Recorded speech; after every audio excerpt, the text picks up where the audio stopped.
Hey guys, this is StarCraft 2 John, also known as EsportsJohn. My EsportsJohn is now my new name since I don't play StarCraft anymore. Anyways, today I just wanted to I want to start this video broadcast series where I'm just going to be talking about things from heroes, meta shifts, my thoughts on heroes, things like that. Um, because I feel like it's a little bit easier than writing it down. So I'm gonna go ahead and do this. As you can see, it's kind of not professional. I got this isn't the greatest background, and you may see cats wandering through and maybe jumping on my desk, stuff like that. Try to keep it to a minimum. I'm also a little bit sick today, so my voice is kind of shot, but I will be doing my best nonetheless. Anyhow, today I want to talk about Zeratul. So Zeratul's seen a lot of ups and downs in the meta recently, especially since the last patch he got nerfed quite a bit. And they were minor nerfs, but they're pretty noticeable minor nerfs. So I'm gonna go over that in detail. First, I want to go all the way back to beginning of August, end of June, July, that type of area where we were full in the assassin meta, right? And that's where teams like Team Liquid and Tempo Storm, Cloud9 were really starting to shine because they had a lot of really talented assassin players on their teams, and they could just load up on assassins and combo up and just annihilate people. But recently, we've been seeing kind of a shift towards the tank meta, sort of a bruiser meta, and it's kind of changed the way that Zeratul's been built, and the way that he's played too. So I'm going to share a short anecdote. Some of you may watch the Korean scene, some of you may not, but I like it a lot. So I was watching Snake versus DK in the semifinals of the OGN Super League, and the final game was on Dragonshire, and Oreo Man, who's well known for his assassin play, and especially on Zeratul, was on Zeratul that game. And they were playing against a really tough composition. Let me check out what it was. We were playing against a Asadar, Arthas, Malfurion, Johanna, Jaina. So the two squishies on the team, Jaina and Malfurion, both had Ice Block. Tassadar went full dimensional shift build. So he had Prescience and all that stuff. And then you have Jaina and Arthas, the double tanks in the front line. So what was happening was, instead of going for the normal standard build where you get follow through at level 7 and double bombs at level 16, he actually got first aid at level 7, and was playing really weirdly safe instead of doing the normal flanking thing like you do with Zeratul. Normally you try to get a flank, get a nice void prison, or pick off or damage people with a nice blink over a wall and then wormhole back. Instead what he was doing was he was just following around the team in the front line and just attacking one of the tanks, and if he started to get focused out he would blink back and then wormhole back in and try to do some more damage. But the weird thing about this was that he wasn't doing any real damage, it looked like, and I was freaking out because I was watching this with a couple different people, and I was going, what is going on here? Like, seriously, why Oriman is throwing this? He's playing the worst fucking Zeratul ever. And one of the people in the Heroes of the Storm chat looked at me and talked to me, and he was like, well, there's no one he can really attack. There's no one he can pick off because they have so much lockdown, and also the ice blocks that he just can't kill anybody before they or do enough damage to them if he tries to blink in, blink out, and the risk is just not worth it. So he has to kind of stay in the front line. And I didn't like that answer at first because I was convinced that Orion Man was just throwing like a horrible player. But this came to light more so during the EU championships that happened recently, where we saw people still picking Zeratul quite a bit, but they were definitely doing a different type of build rather than the classic assassin build. So let me pull up the webpage. First of all, I just want to show off, this is HotS. I just want to show off his win rate over time. So back at the beginning of August, he's got a win rate overall in all leagues of 51%. We go to master, this highest level, it's up at 61%. And as you can see, it trends downward quite a bit, and coincides with the tank meta that was going into effect. We have up until beginning of October, we have it dropping dramatically as the assassin build is just kind of not doing as well as it used to. And then we see it drop off a little bit more after the nerf to Zeratul on October the 4th. That's when the last patch was, when it got nerfed. So we're seeing him do a lot worse than he used to. Now, these are horrible builds, but as you can see, follow through is still really, really standard for a lot of people.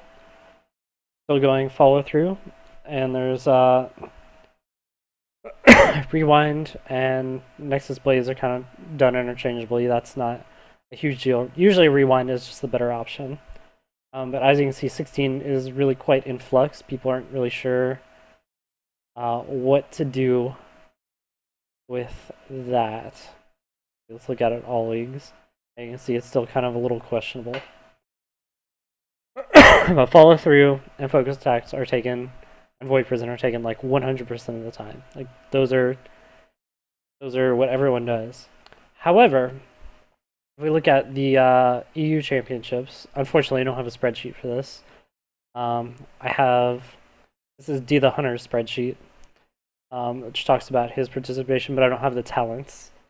But I can tell you from first-hand knowledge that the talents that Tessadar took 100% of the time at the EU championships were First Aid at level 7 and Rend and Cleave at level 16, 100% of the time.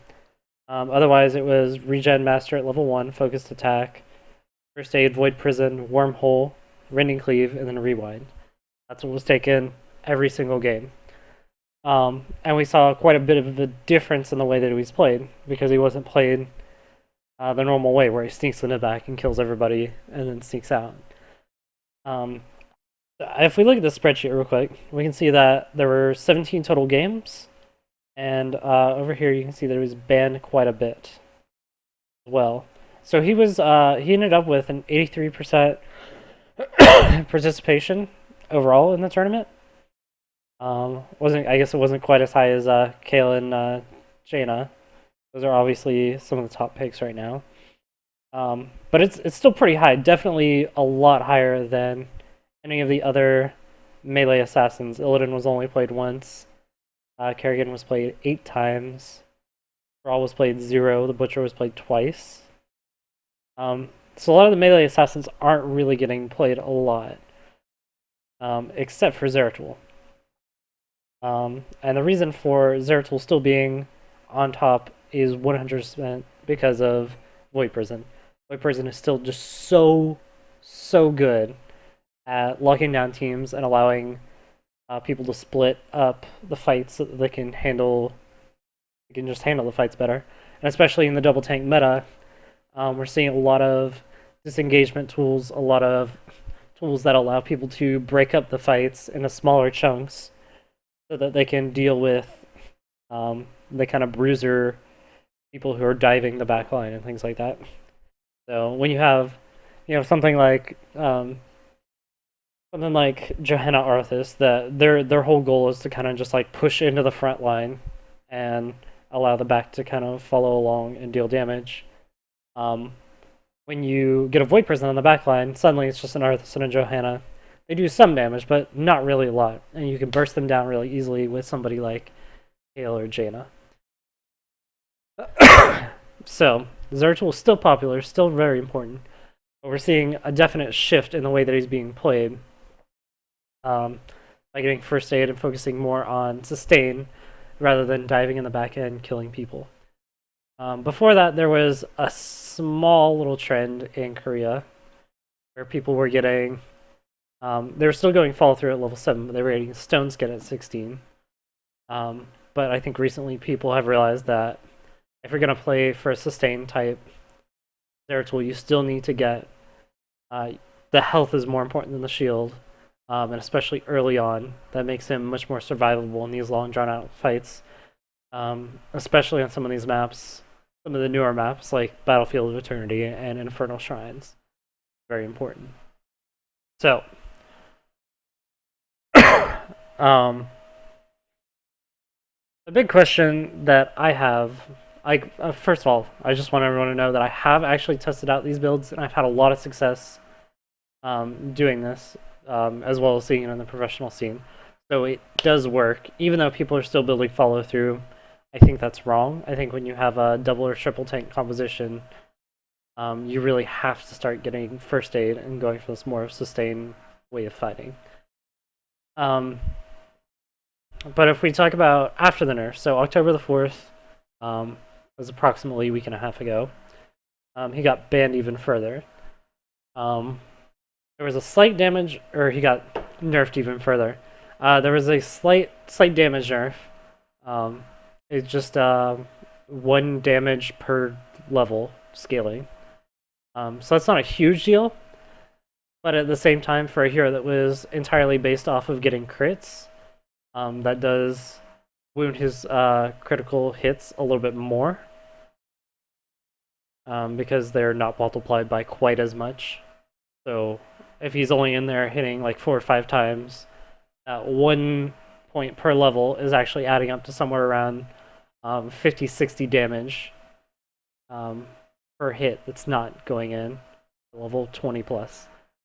So it's I mean, it's not a huge deal, but it adds up. The second thing was Wormhole was nerfed by a second, so now it's only 2 seconds instead of 3 seconds. And the biggest difference that I felt with that is it's a lot harder to do cute little micro tactics. Like before, you could blink into the back line, and it gave you a ton of time to do this full combo, and then you blink back. Or if you were about to die, you could blink out, wait for the enemy team to reposition, and then you blink back in, you'd wormhole back in, and take care of things. So basically, with the 2-second nerf, you're severely crippled in that time, because you can't just jump in and unload a bunch of damage, take your time auto-attacking, and then wormhole back out. You have to. There's literally only about enough time for wormhole in, void slash. What is the name of that? Sustained anomaly? How am I not remembering this? His W. There's only enough time for you to do W, Q, and then auto attack maybe twice, and then you have to blink back. So that severely limits the amount of damage he can do in small bouts. And also, a big thing is, before he could get stunned during a blink in, he could get stunned, and if it was a 1-second stun, or like a half-second stun, there was definitely enough time for you to get in, get stunned, and then blink back out. But now with the 2 seconds only, if you get stunned at any point during that time, it's very, very, very hard to get back out alive. So wormhole is a lot riskier now than it used to be. And I'll go into more detail about that later. And the third nerf was Void Prison. The casting range got halved. Now, it doesn't seem like it might be that bad, but the range of Void Prison wasn't really that long to begin with. It was perhaps the range of maybe like Johannes Condemn. It's about that long on the screen. But now it's been halved, so it's almost melee range. It feels like you have to get right up in order to cast it. And this is something that I've had a lot of trouble adapting to and getting used to, because you can't do it the way you used to, where you could kind of like come in, like the fight would be coming in here. You kind of come into the side, and safely void prison the back, and then come in and deal with the tanks.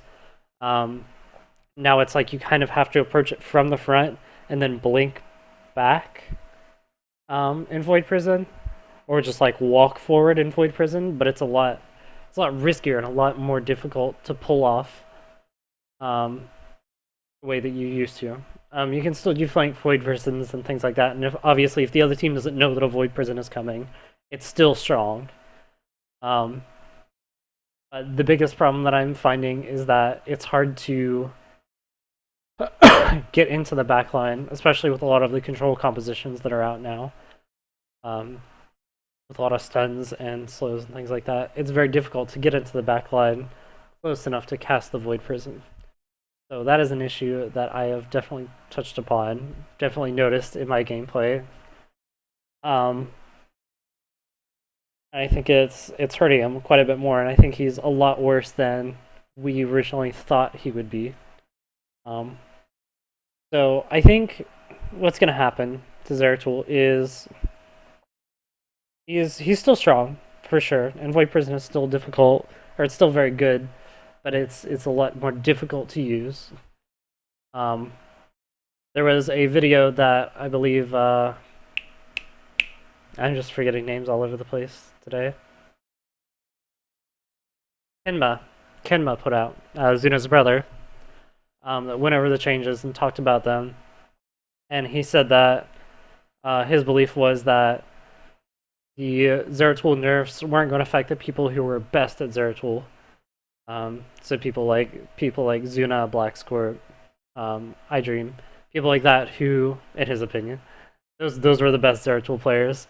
And he believed that the Zeratul was still going to be relevant for those players, and that might be true.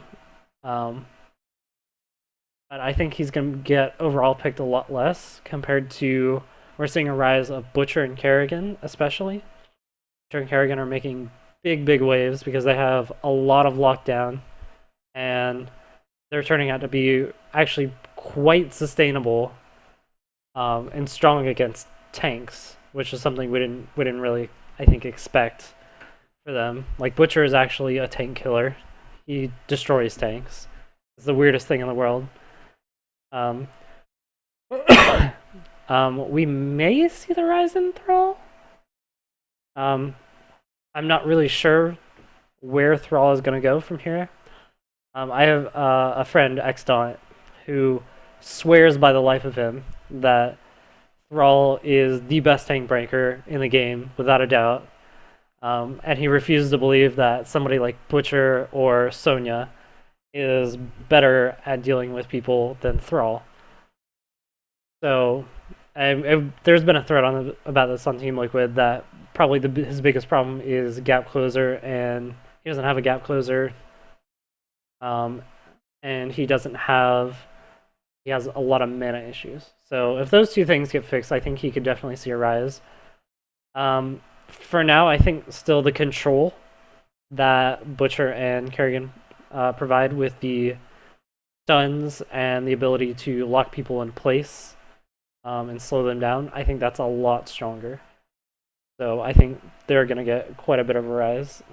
The one thing I do want to go over is with the new patch, we saw Medic come into play. And there have been a lot of questions about Medic. But I have actually been running Shadow Assault with Stemdrome, and it's actually amazing. It's actually really incredible how strong that is. So I think if we ever see Medic used in a professional scene, if people figure out how to use her correctly and keep her alive, because that's the biggest issue right now, I think we could actually see a resurgence in Zeratul with Shadow Assault, because I think it's actually quite strong. He still puts out a ton of damage, and you can get steering attacks at level 7, and maybe Stone Skin at 16, and he just does insane damage. He will break tanks instantly, because of how much damage he does with Stim Drone plus steering attacks. So I think it'll be interesting to see that develop. Void Prison is still really strong, but like I said, it's difficult to land. We may not see that. Shadow Assault is questionable as well. It's questionable if we'll see that ever come to fruition, but it's a nice thing that I found, and I think it might actually work if people figure out the right compositions and ways to play it. The other thing I want to talk about is Wormhole. So we're having an issue with Wormhole now where it's not quite as good as it used to be. So if we look at the other options here, we have Giant Killer, Burning Rage, Assassin's Blade, and Spell Shield. And so the issue with Wormhole is now that it's only 2 seconds, to me it almost feels like there might be a better option. It's still quite good for doing certain things, but like I said, the risk is much higher now to get things done, and it's a lot harder to control like it used to be. So HotS tells us that Assassin's Blade is the next in line. That's across all leagues. Let's see what it is in Master. In Master League, Assassin's Blade by a small amount, but overwhelmingly Wormhole here. Assassin's Blade, what that does is it gains 25% attack damage for 5 seconds from Breaking Cloak, and there's also a 10% permanent movement speed increase when stealthed. So basically what that means is if you're playing, I think it's good for this kind of frontal assault type fighting, because it allows you to basically just walk up to people, break cloak, you do a lot more damage for 5 seconds, and then if you need to get away, you can blink out and come back in. And while you're in cloak, you move a little bit faster, so you can catch up and move around in team fights a little bit faster than you used to previously. In some ways, it makes up for the mobility that you lose by skipping over Wormhole. The other ones, like Spell Shield, is usually not necessary, especially if you're going to start taking First Aid a lot. Burning Rage is stupid. There's no reason why you would ever get Burning Rage on an invisible person. Giant Killer might be a possibility, with him being in the front breaking tanks. I can definitely see that if you go for Shadow Assault, like I was talking about earlier. If you go for a Shadow Assault build and get a Giant Killer, and get Giant Killer plus a Stim Drone, you can actually do quite a bit of damage to tanks and burst them down quite quickly. That's a possibility. It's quite interesting to see how Zeratul is going to evolve. I think we're going to be seeing a lot less of follow through and a lot more first aid for sure. 16 is up for grabs. I think Wormhole still might be what people are comfortable with. We might be seeing a future shift towards Assassin's Blade. Overall, like I said, I think we've seen a pretty obvious trend where Zeratul's going from, he was really good, top, like first pick, first ban worthy every single game during the Assassin meta, and he's kind of been crashing down slowly as we've been having more and more tanks, and he's gotten these nerfs. So we might see him still as a utility hero with Void Prison and just some extra damage on the tanks, but I'm really starting to see a much bigger trend towards Butcher Kerrigan. But we'll have to see how that trends out in the worlds that are coming out at BlizzCon. So, anyways, that's all for now. If you like what I'm doing here, please comment below. If you have any kind of criticism, questions, etc., comment below in the comments. I'm gonna go ahead and try to put this out maybe twice or 3 times weekly. Start trying to do these 2 or 3 times a week, and just try to come up with content and ideas explain my thoughts on the game and what I've been working on, so that you guys can come up with ideas and we can all share it together. So, anyways, thanks.